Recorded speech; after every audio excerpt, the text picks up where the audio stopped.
ሰላም እጅጉን የተወደዳችሁና የተከበራችሁ የአሁኑ ስፖርት አድማጭ ተመልካቾቻችን እንደምን ዋላችሁ። የዕለተ ማክሰኞ የከሰዓት ስፖርታዊ መረጃዎችን ከአሁኑ ስፖርት ይዘን መጥተናል። የአውሮፓ ቻምፒየንስ ሊግ የሁለተኛ ሳምንት መርሃ ግብሮች ዛሬ የሚደረጉም ይሆናሉ። እሱን በስፋት እንመለከታለን። በየክለቦቹ እንግዲህ ሌሎች መረጃዎችንም የምናጋራችሁ ይሆናል። በማንቸስተር ዩናይትድ ቤት አሁንም እንግዲህ ስለ አሰልጣኝ ሩበን አሞሪም የሚነሱ በርካታ ነገሮች አሉ። እንዲሁም ደግሞ በማንቸስተር ሲቲ ቤት ስለ ኤርሊንግ ብሮት ሃላንድ እንመለከታለን። እየተጫዋች እንግዲህ እግሩ ኢታድ ከረገጠበት ጊዜ ጀምሮ እንደሱ ኦን ታርጌት በርካታ ጊዜ ሞከረ እንዲሁም ደግሞ ጎሎችን ያስቆጠረ ተጫዋችም የለም። ስታቲስቲክሶችን እንመለከታለን። በአርሰናል ቤት እንግዲህ ስለ ጨዋታቸው ስለ አንዳንድ ተጫዋቾች የምናነሳም ይሆናል። ፔሮ ሂንካፔ እንግዲህ ወደ አርሰናል ከመጣ በኋላ ጉዳት ላይ እንዳለም ይታወቃል። የተጫዋች እንግዲህ መቼ ይመለሳል፣ መቼ ወደ ሜዳ ይደርሳል የሚለውን እንመለከታለን። አርሰናል እንግዲህ ይህን ተጫዋች ተተኪ አድርጎ ያመጣው እንደሆነ ከባየር ሊቨርኩሰን በስተመጨረሻም 8ኛ ፈራሚ ሆኖ መምጣቱን እናውስታውሳለን። እንግዲህ በሚቀጥለው አመት ነው ዋና ፊርማውን የሚያኖረው። በአሁኑ ሰዓት ላይ የመጣበት ፊርማ እንግዲህ የውሰት ፊርማ እንደሆነም ይታወቃል። በሊቨርፑል በሪያል ማድሪድ በሌሎችም ክለቦች ሰፋ ያለ መረጃን ይዘንላችሁ ቀርበናል። ከናንተ የሚጠበቀው ሰብስክራይብ በማድረግ የቤተሰባችን አባል እንዲሆኑ ነው የምንጋብዛችሁ። ሁሌም አዳዲስና ትኩስ ስፖርታዊ መረጃዎችን ለማግኘት አሁን ስፖርት ምርጫችሁ ይሁን ነው የምንለው። እኛ ቀጥታ ወደ ፕሮግራሞቻችን አለፍን። ዛሬም የአውሮፓ ቻምፒየንስ ሊግ የሁለተኛ ሳምንት መርሃ ግብር የሚደረጉ ይሆናሉ። ዛሬ ማክሰኞ ዕለት ከምሽት 1 ሰዓት ከ45 ጀምሮ እስከ ምሽት 4 ሰዓት ላይ የሚጀምሩ ጨዋታዎች አሉ። እነዚህን ጨዋታዎች ስንመለከት እንግዲህ ቅድሚያ ምሽት 1 ሰዓት ከ45 ላይ ሁለት ያክል ጨዋታዎች የሚደረጉ ሲሆን ካይራት አልማቲ ሪያል ማድሪድን የሚያስተናግድበት ጨዋታ ይጠበቃል። እንዲሁም አታላንታ ከክለብ ብሩጅ ጋር የሚያደርጉት ጨዋታም የሚጠበቅ ነው የሚሆነው። ሪያል ማድሪድ እንግዲህ በማድሪድ ደርቢ 5-2 በሆነ ያልተጠበቀ ከባድ ሽፌት ካስተናገደ በኋላ ወደ አውሮፓ ቻምፒየንስ ሊጉ ተመልሶ እንግዲህ ሁለተኛ ሳምንት መርሃ ግብሩን የሚያደርግ ነው የሚሆነው። ሪያል ማድሪድ የመጀመሪያ ጨዋታውን እንግዲህ ማሸነፉንም ተመልክተንም ነበር። ኦሎምፒክ ዴ ማርሴን በበርናቦ አስተናግዶ 2-1 ያሸነፈበትን ጨዋታ የምናስታውሰውም ጉዳይ ነው። ዛሬ ሁለተኛ ሳምንት መርሃ ግብራቸውን እንግዲህ ከሜዳቸው ውጪ 10 ሰዓት ከ45 ደቂቃ እንግዲህ ፍላይት አድርገው የሚያደርጉት ጨዋታም ይጠበቃል። በዛሬው ጨዋታ ላይ ቅድሚያ ግምት እንደተሰጣቸው ነው እየተገለጸም የሚገኘው። ይህ ጨዋታ እንግዲህ በጨዋታው ላይ የማይገኙ ተጫዋቾች አለው። ያለፈው ጨዋታ ላይ በጉዳት ምክንያት ተቀይሮ የወጣው ኤደር ሚሊታው በዛሬው ጨዋታ ላይ የማይገኝ ተጫዋች ነው። ዳኒ ካርቫል እንዲሁ በጉዳት ምክንያት የማይገኝ ተጫዋች መሆኑ ነው የተገለጸው። በዛው ቦታ ላይ የሚገኘው እንዲሁም ደግሞ የሚጫወተው ትሬንት አሌክሳንደር አርኖልድም እንግዲህ በኒ ኢንጁሪ ምክንያት ነው የማይገኘው። ዳኒ ካርቫል እንዲሁም ደግሞ ትሬንት አሌክሳንደር አርኖልድ በተመሳሳይ ጉዳት ምክንያት ነው የማይገኙት። አንከል ኢንጁሪ ነው ኤደር ሚሊታው የተጎዳው። ዳኒ ካርቫል እንኳን በዛሬው ጨዋታ ላይ ከጉዳት ነፃ እንኳን ቢሆን ኖሮ በቅጣት ምክንያት የሚያልፈው ጨዋታ እንደነበር ነው የምናስታውሰው። አንቶኒ ሮዲገር ይህም ተጫዋች እንግዲህ በእግር ጉዳት ምክንያት በሌግ ኢንጁሪ ምክንያት የማይገኝ ተጫዋች ሲሆን በመሰል ኢንጁሪ ፌርላንድ ሜንዲ እንዲሁም ደግሞ ፌራን ጎንዛሌዝ በጉዳት ምክንያት የማይገኙ ተጫዋቾችም ናቸው። በዛሬው ጨዋታ ላይ የሚጠበቀው ኪሊያን መባፔ ነው። ያለፈው ጨዋታ ላይ እንግዲህ ሁለቱንም ጎሎች ያስቆጠረ ተጫዋች እንደነበር የምናስታውሰውም ጉዳይ ነው። ካይራት አልማቲ እንግዲህ ያለፈውን ጨዋታ ከሜዳቸው ውጪ ከስፖርቲንግ ሊዝበን ጋር ጨዋታ አድርገው 4-1 በሆነ ውጤት ተሸንፈውም ነበር። ዛሬ ግን በሜዳቸውና በደጋፊዎች ፊት የሚያደርጉት ጨዋታ የሚጠበቅ ጨዋታ ነው። በመጀመሪያ ሳምንት የአውሮፓ ቻምፒየንስ ሊግ የደረጃ ሰንጠረዥ ስንመለከት እንግዲህ ኢንትራንክ ፍራንክፈርት ነው 3 ነጥቦችን እንዲሁም ደግሞ 4 ጎሎችን በሚያስከብ ፒኤስጂ ጋር በተመሳሳይ እንግዲህ አንደኛ ደረጃ ላይ መቀመጥም የቻሉት ሪያል ማድሪድ 3 ነጥብና 1 ጎል በመያዝ እንግዲህ 13ኛ ደረጃ ላይ መቀመጥም ችሏል። የዛሬው ጨዋታ የሚያሸንፍ ከሆነ እንግዲህ ደረጃውን ከፍ ማድረግም ይችላሉ። የዛሬው ተጋጣሚ ካይራት አልማቲ 33ኛ ደረጃ ላይ ነው የሚቀመጡት 3 የግብ ዕዳን ይዘው ማለት ነው። ዛሬ ምሽት 1 ሰዓት ከ45 ላይ የሚደረገው ጨዋታ ይጠበቃል። እነዚህ ሁለቱ ክለቦች በታሪካቸው ለመጀመሪያ ጊዜ ነው ይህን ጨዋታም የሚያደርጉት። ሪያል ማድሪድ ከሜዳቸው ውጭ እንግዲህ የአውሮፓ ቻምፒየንስ ሊግ ሁለተኛ ሳምንት መርሃ ግብራቸውን ያደርጋሉ። በጣሊያን አታላንታ ከክለብ ብሩጅ ጋር የሚያደርጉት ሌላኛው ተጠባቂም ጨዋታ ነው። በጊዊስ ስቴዲየም የሚደረግ ጨዋታ ነው። እንግዲህ ይህ ጨዋታ እነዚህ ሁለቱ ክለቦች ሁለት ጊዜ እየተገናኙ ሲሆን ሁለቱንም ክለብ ብሩጅ ማሸነፉንም ተመልክተናል። ይህም አምና እንግዲህ በተገናኙበት ጊዜ ክለብ ብሩጅ አታላንታን 3-1 በሆነ ውጤት ማሸነፉ እንዲሁም ደግሞ በአግሪጌት ደግሞ 5-3 በሆነ ውጤት ማሸነፍ 5-2 በሆነ ውጤት ማሸነፋቸውን የምናስታውሰው ጉዳይ ነው። ዛሬ እንዲሁ በድጋሚ እንግዲህ በሁለተኛ ሳምንት የአውሮፓ ቻምፒየንስ ሊግ የሚገናኙም ነው የሚሆኑት። በአውሮፓ ቻምፒየንስ ሊግ እንግዲህ የመጀመሪያውን ጨዋታ በፒኤስጂ በ4-0 ውጤት እየተሸነፉት አታላንታዎች ዛሬ በሜዳቸውና በደጋፊዎች ፊት የሚያደርጉት ጨዋታ ይጠበቃል። ክለብ ብሩጅ ግን አትሌቲኮን ማሸነፋቸውንም ተመልክተናል። ተመልክተንም ነበር። እንግዲህ ያን ጨዋታ ያሸነፉትም 4-1 በሆነ ውጤት እንደነበረም ተመልክተንም ነበር። ዛሬ የሚደረገው ጨዋታም ሌላኛው የሚጠበቅም ጨዋታ ነው። ምሽት 4 ሰዓት ላይ ባየር ሙኒክ ከሜዳቸው ውጪ ከፓፎስ ጋር የሚያደርጉት ጨዋታም ይጠበቃል። ባየር ሙኒክ የመጀመሪያን ጨዋታ እንግዲህ አሸንፈው መምጣታቸው የተመለከትነው ጉዳይ ነው። ቼልሲን 3-1 በሆነ ውጤት ያሸነፉበትም ውጤት ጋላታሳራይ ከፓፎስ ያደረጉት የመጀመሪያ ጨዋታ 0-0 ነበር መጠናቀቅም የቻሉት። እነዚህ ሁለቱ ክለቦች እንግዲህ በታሪካቸው ለመጀመሪያ ጊዜ የሚገናኙም ይሆናሉ። ሃሪኬን በመጀመሪያው ጨዋታ 2 ጎል እንዳስቆጠረም ተመልክተናል። በዛሬው ጨዋታም እንግዲህ የሚጠበቀው ልዩነት ፈጣሪ ከሚባሉ ተጫዋቾች መካከልም አንዱ ነው። ጋላታሳራይ ከሊቨርፑል ጋር የሚያደርጉት ሌላኛው ተጠባቂ ጨዋታ ነው። ሊቨርፑል የመጀመሪያውን ጨዋታ እንግዲህ አትሌቲኮ ዲ ማድሪድን 3-2 በሆነ ውጤት ማሸነፋቸውን ተመልክተናል። በተለይም 2-0 ሲመሩ ቆይተው ሁለታቸው ተው በስተመጨረሻ እንግዲህ ቨርጂል ቫንዴክ የግንባር ኳስ ማሸነፋቸውንም ተመልክተንም ነበር። በታሪክ 5 ጊዜ የተገናኙ ሲሆን ሁለቱን ጋላታሳራይ አንዱን ሊቨርፑል ሁለቱን ደግሞ ባቻ ውጤት ማጠናቀቃቸውን ተመለከትን። የመጨረሻ ጊዜ ለተገናኙበት ጊዜ እንግዲህ ስንመለከት ጋላታሳራይ በዚቹ በሜዳቸውና በደጋፊዎች ፊት ማሸነፍም ችለው ነበር። ነገር ግን ይህ ጨዋታ የተደረገው በ2011 ነበር። ያ ጨዋታም የተደረገው በፍሬንድሊ ጨዋታ እንደነበረም ተመልክተናል። እነዚህ ሁለቱ ክለቦች ለመጀመሪያ ጊዜ የተገናኙት ደግሞ በ2001 ዓመተ ምህረት እንደነበር ስታቲክሳቸው ያመላክተናል። በመጀመሪያው ጨዋታ 0-0 በሆነ ውጤት ነበር መጠናቀቅም የቻለው በአውሮፓ ውድድሮች ላይ። ከዛም በኋላ ባደረጉት ጨዋታ እንግዲህ አንድ ጊዜ ብቻ ነው ሊቨርፑል ጋላታሳራይን ማሸነፍ የቻለው። ዛሬ ግን ቅድሚያ ግምት ለአሰልጣኝ አርኔ ስሎት ክለብ ሊቨርፑል እየተሰጠም ይገኛል። በዛሬው ጨዋታ ላይ ጆቫኒ ሊዮኔ ብቻ ነው እንግዲህ በጉዳት ምክንያት በሊቨርፑል በኩል የማይገኘው። በጋላታሳራይ በኩል ሁሉም እንግዲህ ዝግጁ እንደሆኑም ነው እየተገለጸም የሚገኘው። በአውሮፓ ሻምፒዮንስ ሊግ የመጀመሪያ ጨዋታ ላይ እንግዲህ ጋላታሳራይ 5-1 በሆነ ውጤት መሸነፉን በኢንትራንክ ፍራንክፈርት ተመልክተናል። ሊቨርፑል እንደነገርናቸው 3-2 በሆነ ውጤት ነበር የመጀመሪያ ጨዋታውን ማሸነፍ የቻለው። መሐመድ ሳላ በዛ ጨዋታ ላይ 1 ጎልና 1 አሲስት ማስመዝገቡንም ተመልክተንም ነበር። ሌላኛው ጨዋታ ኢንተር ሚላን ከስላቪያ ፕራጋ የሚያደርጉት ጨዋታም ይጠበቃል። በሳንሲሮ ጂሲኦፔ ሜዛ ስቴዲየም የሚደረግ ጨዋታ ነው። እነዚህ ሁለቱ ክለቦች 2 ጊዜ የተገናኙ ሲሆን አንዱን ኢንተር ሚላን አንዱን ደግሞ ባቻ ውጤት ማጠናቀቃቸው ነው መመልከት የቻለው። ለመጨረሻ ጊዜ የተገናኙት እነዚህ ሁለቱ ክለቦች እንግዲህ በአውሮፓ ሻምፒዮንስ ሊግ 5ኛ ሳምንት መርሃ ግብር በ2019 ነበር። ያም ጨዋታ እንግዲህ 3-1 በሆነ ውጤት ማሸነፋቸውን በምድብ ጨዋታም እንዲሁ ያስመለከተንም ጉዳይ ነው። በዚህ ጨዋታ ላይ እንግዲህ የማይገኙ ተጫዋቾች የሉም። ሁሉም በሁለቱም በኩል እንግዲህ በጉዳት ምክንያት የማይገኙ የሚያመልጣቸው ተጫዋቾችም የሉም። ብቁ እንደሆኑ በሁለቱም በኩል የተረጋገጠ ጉዳይ ነው። ቼልሲ ከቤኔፊካ ጋር የሚያደርጉት ጨዋታ ይጠበቃል።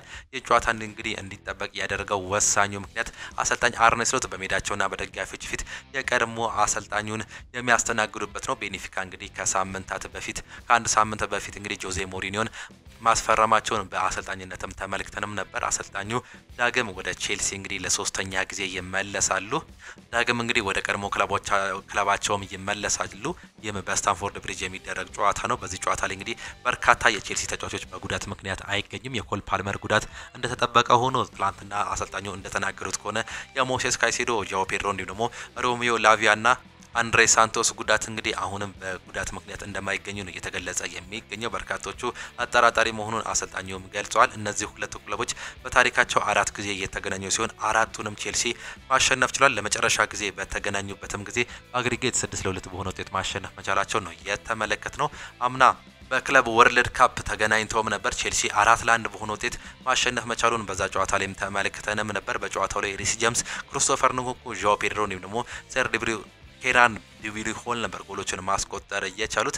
ዲማሪያ ነበር ብቸኛውን ጎል ለቤኔፊካ በዛ ጨዋታ ላይ ማስቆጠርም የቻለው። ከዛ በፊት እንዲህ ተገናኝተውም ነበር በቤኔፊካ ስቴዲየም። በዛም ጨዋታ ላይ እንግዲህ ቼልሲ 2-1 በሆነ ውጤት ማሸነፉንም የምናስታውሰው ነው። በ2013 በዩሮፓ ሊግ ፋይናል ነበር መገናኘትም የቻሉት እነዚህ ሁለቱ ክለቦች። ዛሬ እንግዲህ ከክለብ ወርልድ ካፕ በኋላ በነጥብ ጨዋታ በአውሮፓ ቻምፒየንስ ሊግ እንዲሁ ዳግም የሚገናኙም ይሆናሉ። የመጀመሪያ ጨዋታቸውን ሁለቱም 3-2 በሆነ ውጤት ነው የተሸነፉት። ቤኔፊካ በሜዳውና በደጋፊዎች ፊት የተሸነፈ ሲሆን ቼልሲ ከሜዳቸው ውጪ በባየር ሙኒክ 3-2 የተሸነፈበትን ጨዋታ እንዲሁ የምናስታውሰውም ጉዳይ ነው። በዛሬው ጨዋታ ላይ እንግዲህ የማይገኙ ተጫዋቾችን ስንመለከት ቶሲን አደርቤው፣ ኮል ፓልመር፣ ዌስሊ ፎፋና፣ ሊያም ዴላፕ፣ ሌቪ ኮልዊል፣ ሞሴስ ካይሴዶ፣ ዣኦ ፔድሮ እንዲሁም ደግሞ አንድሬ ሳንቶስ በጉዳት ምክንያት እንደሌሉ አሰልጣኙም ገልጿል። የዣኦ ፔድሮ፣ ሞሴስ ካይሴዶ እንዲሁም ደግሞ የአንድሬ ሳንቶስ ጉዳይ ግን መጨረሻ ላይ የሚወሰን ሲሉ ሀሳባቸውን መግለጻቸውን ነው አሰልጣኝ ኤንዞ ማሬስካም የገለጹት። እንዲሁ ደግሞ የቤኔፊካ አሰልጣኝ የሆኑት ጆዜ ሞሪኒዮ ሲናገሩ እንግዲህ ይህን ጨዋታ እጠብቀዋለሁ በቀድሞ ክለቤ ደማቅ አቀባበል ቢደረግልኝ ደስ ይለኛል ባይሆንም ግን ችግር የለውም እኔ እዛ በመሄዴ ደስተኛ ነኝ ቤኔፊካን ይዤ ለማሸነፍ ወደ ስታንፎርድ ብሪጅ ወደ ለንደን አቀላለሁ ሲሉ ሀሳባቸውን መግለጻቸውን ነው እንዲሁ እየተመለከትን የምንገኘው። ሌላኛው አትሌቲኮ ዲ ማድሪድ ከኢንትራንክ ፍራንክፈርት ጋር የሚያደርጉት ጨዋታም ይጠበቃል። ኢንትራንክ ፍራንክፈርት እንደነገርናቸው የመጀመሪያውን ጨዋታ እንግዲህ አሸንፏል። በዛሬው ጨዋታ ደግሞ ከአትሌቲኮ ዲ ማድሪድ ጋር በዋንዳ ሜትሮፖሊታኖ ስቴዲየም የሚያደርጉት ጨዋታም ተጠባቂ ጨዋታ ነው። ኢንትራንክ ፍራንክፈርት የመጀመሪያውን ጨዋታ 5-1 በሆነ ውጤት እንዳሸነፉ የነገርናቸው ሲሆን አትሌቲኮ ዲ ማድሪድ ደግሞ በሊቨርፑል 3-2 በሆነ ውጤትም ተሸንፈዋል። እነዚህ ሁለቱ ክለቦች በታሪካቸው ሁለት ጊዜ የተገናኙ ሲሆን ሁለቱንም ኢንትራንክ ፍራንክፈርት ነው ማሸነፍም የቻለው። ዛሬ ለሶስተኛ ጊዜ ነው እነዚህ ሁለቱ ክለቦች በታሪካቸው የሚገናኙት። በዛሬው ጨዋታ ላይ ስማን ልዩነት ይፈጥራል አብረን የምንመለከት ነው የሚሆነው። ለመጨረሻ ጊዜ የተገናኙት እንግዲህ 1975 ነው ኢንትራንክ ፍራንክፈርት እና አትሌቲኮ ዲ ማድሪድ። ከዛ በኋላ እንግዲህ ለመጀመሪያ ጊዜ አሁን በአውሮፓ ቻምፒየንስ ሊጉ እንዲሁ የሚገናኙም ይሆናሉ። አትሌቲኮ ዲ ማድሪድ እንግዲህ የማድሪድ ደርቢን 5-2 ካሸነፉ በኋላ በፍጹም መነቃቃት ወደ ዛሬው የአውሮፓ ቻምፒየንስ ሊግ የሁለተኛ ሳምንት መራግብር እንዲሁ በሜዳቸው የሚያደርጉት ጨዋታም ተጠባቂ ነው። ኦሎምፒክ ዲ ማርሴይ ከአያክስ ጋር የሚያደርጉት ሌላኛው ተጠባቂ ጨዋታ ሲሆን ቦዶ ግሊመንት ቶተናም ሆትስፐርን እንዲሁ ያስተናግዳል። አሰልጣኝ ቶማስ ፍራንክ እንግዲህ ከሜዳቸው ውጪ ነው ይህን ጨዋታም የሚያደርጉት። የመጀመሪያውን ጨዋታ ቪያሪያልን 1-0 ማሸነፋቸውንም እንዲሁ ተመልክተንም ነበር። ቦዶ ግሊመንት ግን ባቻ ውጤት ነበር ማጠናቀቅም የቻሉት። እነዚህ ሁለቱ ክለቦች ሁለቴ የተገናኙ ሲሆን ሁለቱንም ቶተናም ሆትስፐር ማሸነፍ መቻላቸውን እንዲሁ ስታቲክሳቸው የሚያመላክተው ጉዳይ ነው። ከዚህ በፊት በተገናኙበት ጊዜ በዛሬው ዕለት ደግሞ ለሶስተኛ ጊዜ ነው የሚገናኙት።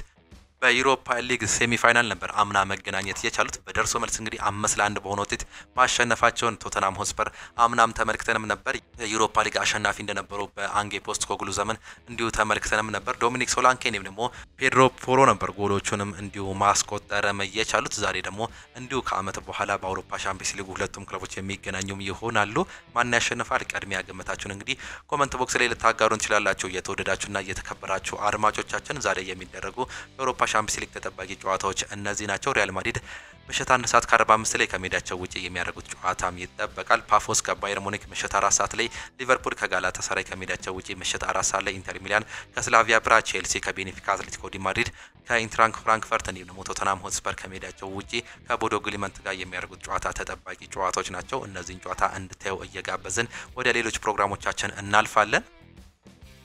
ወደ ክለብ መረጃዎቻችን ስንገባ እንግዲህ ተቀይሮ ከገባ በኋላ በነበሩት በነዛ 7 ወይም ደግሞ 10 ደቂቃዎች በ2022 ማርቲን ኦዴጋርድ በጨረፍታም ቢሆን የተመለከትንበትን እንግዲህ ያለፈውን ጨዋታ አጋጣሚም ተመልክተናል። የሚኬል ሜሪኖ ጎል ሲቆጠር በቢልድ አፕ ተሳትፎ አድርጓል። ጋቢ ያስቆጠራትንም የሚያሸነፊያ ጎል ከኮርና አሲስት ማድረግም ችሏል። አሁን ከገጠመው ተደራራቢ የትከሻ ጉዳት ሙሉ በሙሉ አገገመ። ሙሉ ማች ፊትነሱ ሲያገኝም እዚህ እንጠብቀዋለን ሲል የቀድሞ ተጫዋች እንግዲህ ዴኒስ ቤርካምፕ እየተናገረም ይገኛል ስለ ማርቲን ኦዴጋርድ ሲያነሳል። ነገር ግን በአንድ ጌም እንዳልተቸነ ሁሉ በአንድ ጌም ያውም በዛች ውስን ደቂቃ ተቀይረ ባስቆጠርካት እንንም ደግሞ ባሳያት እንቅስቃሴ እጅግ በጣም ተደስተናል። ነገር ግን ገና ነው፣ የተስፋ ብርሃን ግን አይተንብሃል። አንተ ደጋፊ በዚህ እንድትቀጥል ነው የምንፈልገው። የ2022-23 ማርቲን ኦዴጋርድ ደግመን ማግኘት ከቻለን በፈጠራው ለሚቸገሩ የአርቴታ ቲም ትልቅ እፎይታ ልትልክልንም ይገባል ሲል ዴኒስ ቤርካምፕ ስለዚህ ተጫዋች እየተናገረም ይገኛል። በአርሰናል ቤት በአሁኑ ሰዓት ላይ እንግዲህ ከሚነሱ አንዳንድ ችግሮች መካከል የፈጠራም ችግር ነው። ይህም እንግዲህ በማርቲን ኦዴጋርድ ወይም ደግሞ በአንዳንድ ተጫዋች ላይ ዲፔንድ የሆነ እንደሆነም ተመልክተናል። የቡካዮ ሳካና የማርቲን ኦዴጋርድ ተደጋጋሚ ጉዳትና አንዳንዴ ደግሞ አቅም መውረድ እንግዲህ ይህንን ነገር እንዳሳሰው ነው እየተመለከትን የምንገኘው። ያለፈው የኒውካስል ጨዋታ ላይ ግን ከ1-0 ተነስተው በተለይም ተቀይሮ ከገባ በኋላ እንግዲህ ሁለቱን ጎሎች በቢልድ አፕ እንዲሁም ደግሞ በአሲስት ማስመዝገብ እየቻለው የተጫዋች በሚቀጥሉት ጊዜያትም እንደዚህ አይነት ነገሮችን እንጠብቀባለን ሲል ነው ዴኒስ ቤርካምፕ እየገለጸም የሚገኘው። እስካሁን ስለ ጋሬት ሳውዝጌት እንዲሁም ደግሞ ኢኒዮስ ግንኙነት ምንም የማውቀው ነገር የለም ብሏል ፋብሪዚዮ ሮማኖ። ታማኙ ጋዜጠኛ ፋብሪዚዮ ሮማኖ በዩቲዩብ ገጹ ስለ ሩበን አሞሪም ጉዳይ በሰጣቸው አንዳንድ መረጃዎች ሰሞኑን አሰልጣኝ ጋሬት ሳውዝጌትም ከማንቸስተር ዩናይትድ የበላይ አካላት በቀጥታ ግንኙነት ስለማድረጋቸው ምንም የማውቀው ነገር የለም ሲል ሀሳቡንም ሰጥቷል። በዩኒዮሶች እንዲሁም ደግሞ በጋሬት ሳውዝጌት መካከል ያለው ግንኙነት በጣም ጠንካራ እንደሆነ ከዚህ በፊት ተናግሬ ነበር ያለው ይሁ ጋዜጠኛ፣ ነገር ግን በሁለቱ ወገኖች መካከል ስለተደረገው ስብሰባ ይሁን ቀጥታ ግንኙነት ምንም የማውቀው ነገር የለም ሲል ሀሳቡንም ሰጥቷል። ነገር ግን በሚቀጥሉት ጊዜያቶች አንዳንድ ነገሮችን መመልከትም አለብን። ስለ ሩበን አሞሪም እንዲሁም ደግሞ ስለ ሌሎች በተተኪነት ስለሚነሱ አሰልጣኞች እነዚህንም ነገሮች ክሊር ማድረግ ይጠበቅብናል ሲል ሀሳቡንም ገልጿል። በአሁኑ ሰዓት ላይ እንግዲህ አሰልጣኝ ሩበን አሞሪም 100% በወንበሩ ላይ ይቀመጣል ብለን መተማመን የለብንም። አንዳንድ ነገሮች ሊከሰቱም ይችላሉ። አሰልጣኙ ኢኒዮሶች ድጋፍ እንዳለው ይታወቃል። ነገር ግን አሁንም ቢሆን የሚያሳያቸው ነገሮች በዚሁ የሚቀጥሉ ከሆነ ነገሮች ሊለወጡበት የሚችሉበት እድል አለ ሲል ፋብሪዚዮ ሮማኖ እየገለጸም ይገኛል። የአሰልጣኝ ሩበን አሞሪም ባለቤት ማሪያ ተናገራለች። ወደ እንግሊዝ ከመጣን ጀምሮ ብዙውን ጊዜ እንቅልፍ አይወስደንም፣ እስካሁን ያሳለፈው ነገር ቀላል አይደለም ሲሉ ነው የገለጸችው። እኛ ወይም ደግሞ ቤተሰቦቹ እሱ ላይ በሚደርስበት ትችት ደጋፊዎችን ታዘበናል ሲል የገለጸች ሲሆን የሁሉ እንቅልፍ ማጣት ጭንቀት ግን ለምን ብዬ ለጠየቁት ጥያቄ ለዚህ ነው ይህንን አውሬ ደግፌ የገባሁት እናም ደግሞ ፊርሜን እያኖርኩት ሲል ሀሳቡን መልሶኝልኛል ሲል ነው እየገለጸም የሚገኘው። ይህንን አውቄ ገብቼበታለሁ፣ እጅግ በጣም ደስተኛ ነኝ፣ ነገር ግን ይህን ነገር እቀይረዋለሁ ሲል ሁሌም ሀሳቡን እየሰጠኛል ስትል የአሰልጣኝ ሩበን አሞሪም ባለቤት ማርያም ተናገራለች።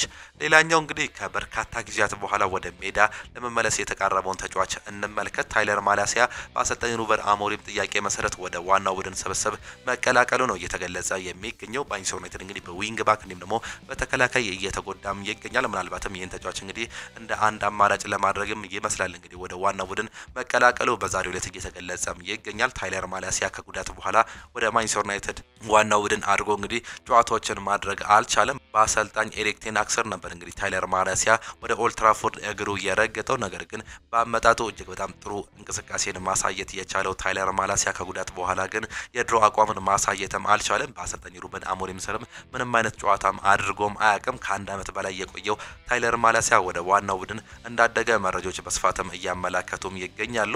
ጆዜ ሞሪኒዮ ይናገራሉ። በቼልሲ ታሪክ ከኔ የሚበልጥ አሰልጣኝ የለም ሲሉም ተናግሯል። ቼልሲ የታሪኬ አንዱ አካል ነው ሲሉም ነው የተናገሩት። ፖርቹጋላዊ አሰልጣኝ ጆዜ ሞሪኒዮ ከአመታት በኋላ ዛሬ ምሽት ወደ ቀድሞው ቤታቸው ስታንፎርድ ብሪጅም ይመለሳሉ። ከጨዋታው በፊት ቃላቸውን የሰጡት ጆዜ ሞሪኒዮ ቼልሲ የታሪኬ አንዱ አካል ነው፣ እኔም የቼልሲ ታሪኩ አንዱ አካል ነኝ ሲሉም ገልጸውታል።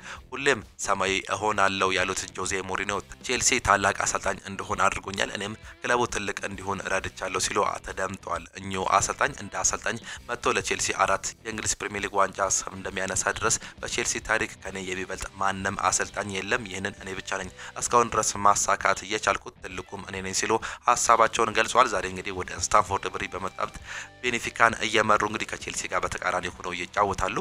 ቴሪ ሄነሪ ስለ ኤርሊንግ ብሮት ሃላንድ ይናገራል። ሃላንድ ክስተት ነው፣ እናም ከክስተቱ በላይ ሊሆንም ይችላል። ሃላንድ አሁን ላለበት ሁኔታ የበለጠ ከባድም ሊሆንም ይችላል። የሱ ቁጥሮች እብደት እንደሚመስሉ አውቃለሁ፣ ነገር ግን አሁንም አንድ ቀን የሰው በአንድ ጨዋታ ውስጥ 6 ግቦችን እንደሚያስቆጥርና ሌሎች ነገሮችን እንደሚያደርግም አምናለሁ። ቀድሞውንም ማድረግ ይችልም ነበር፣ 4 ጎሎችን ያስቆጥራል፣ ነገር ግን በተመሳሳይ ጨዋታ ላይ እድሎችን ያመልጡታል ሲል ሀሳቡንም ገልጿል። የተጫዋች በ2022 እንግዲህ እግሩ ኢታር ከረገጠ ማንቸስተር ከተማ ከረገጠ በኋላ እንደሱ ብዙ ኦን ታርጌቶች የሞከረ ነው ደግሞ ብዙ ጎሎችን ማስቆጠር የቻለ ተጫዋች የለም። ይህ እብደት እንደሆነ አሁንም እያሳየን ይገኛል ሲል የቀድሞ የአርሰናል ሌጀንድ የሆነው ተጫዋች እንግዲህ ቴሪ ዳንኤል ሄነሪም ይናገራል። ሊቨርፑልን እናሸንፋለን ሲሉም ተናግሯል። የቱርኩ ክለብ ጋላታሳራይ ፕሬዚዳንት የሆኑት ዱርሰን አይዲን ክለባቸው ሊቨርፑልን ለማሸነፍ ዝግጁ መሆኑን ነው የገለጹት። ሊቨርፑልን እናሸንፋለን ያሉት ፕሬዚዳንቱ ሊቨርፑል ላይ አስደሳች ድል ተቀናጅተን ለደጋፊዎችን ስጦታ ማበርከት እንፈልጋለን በማለትም ተናግሯል። በሌላ በኩል የጋላታሳራይ ደጋፊዎች በዛሬው ዕለት የሊቨርፑል ጨዋታ የተለየ ነገር ለማድረግ ማቀዳቸውን የክለቡ ቦርድ አባል መግለጻቸው እየተገለጸም ይገኛል። ከሊቨርፑል ጋር ሌላኛው የሚገናኘው ነገር እንግዲህ የየርገን ክሎፕ አስተያየት ነው። ወደ አሰልጣኝነት አልመለስም ሲሉም አረጋግጧል። አሰልጣኝ የርገን ክሎፕ ጀርመኒያው የቀድሞ የሊቨርፑል አሰልጣኝ የርገን ክሎፕ በቀጣይ ወደ አሰልጣኝነት ላይ መለሱ እንደሚችሉም ነው የገለጹት። ከዛ አትሌቲክስ ጋር ለመጠየቅ ያደረጉት አሰልጣኝ የርገን ክሎፕ የተለያዩ ጉዳዮችንም አንስተዋል። ከነዚህ መካከል የክለቦቹ የዓለም ዋንጫን አልመለከተም፣ ቼልሲ በማሸነፉ ተደስቷል፣ ብዙ ገንዘብ አግኝቷል፣ ነገር ግን ስለ ተጫዋቾቹ የበለጠ መጨነቅ አለብን ሲሉ ሀሳባቸውንም ነው ማንሳትም የቻሉት። ተጫዋቾቹ እጅግ በጣም እየደከሙም ይገኛሉ። በርካታ ቶርናመንቶች እየተጨመሩም ይገኛሉ። በአውሮፓ ቻምፒየንስ ሊግ መመልከት እንችላለን። 2 ጨዋታዎች ተጨምሯል። እንዲሁ ደግሞ የክለብ ወርልድ ካፕ ደግሞ የሚጨመር ከሆነ የዓለም ክለቦች ዋንጫ የሚጨመር ከሆነ ተጫዋቾች ላይ ከፍተኛ ጫና እንዲሁ ደግሞ ጉዳትም ያመጣል። ይህን እኔ አልቀበለውም ሲሉ ነው የገለጹት። በድጋሚ ወደ አሰልጣኝነት መመለስ አልፈልግም፣ አሁን ላይ የማሰበው ይሄንን ነው ሲሉም እንዲሁ መግለጽም ችሏል። ነገር ግን ወደፊት ለማሰልጠን ብመለስ አልመለስም በማለት እርግጠኛ እንደነበርኩ እንዲሁም ደግሞ አሁን ደግሞ የማሰበው ይህንን ነው ብዬም አስባለሁ ሲሉ እንዲሁ ሀሳባቸውንም ገልጿል። ከኔ በላይ ስኬታማ የአሰልጣኝነት ህይወት ያላቸው አሰልጣኞች አሉ፣ ነገር ግን እኔ ሁሉንም ነገር አሸንፌያለሁ ሲሉ ተደምጧል። አሰልጣኝ ጀርገን ክሎፕ የጋላታሳራይ ደጋፊዎች ሊቨርፑልን ለመረበሽ መሞከራቸው ነው እየተገለጸ የሚገኘው። ሊቨርፑል ዛሬ ምሽት ከቱርክ ክለብ ጋላታሳራይ ጋር የአውሮፓ ቻምፒየንስ ሊግ ሁለተኛ ጨዋታውንም ያደርጋል። የጋላታሳራይ ደጋፊዎች ትላንትና ሌሊት የሊቨርፑል ደጋፊዎች ያረፉበት ሆቴል በመምጣት ለመረበሽ መሞከራቸው ነው የተገለጸው። ደጋፊዎቹ ተቀጣጣይ ነገሮችን ወይም ደግሞ ርችቶችን በማጮህ የሊቨርፑል ተጫዋቾችን እንቅፍ ለመንሳት ሲሞክሩ እንዲሁ እየተገለጸም ነው የሚገኘው። ዛሬ የሚደረገው ጨዋታ እንግዲህ በእነዚህ ሁለቱ ክለቦች መካከል የሚጠበቀውም ነው።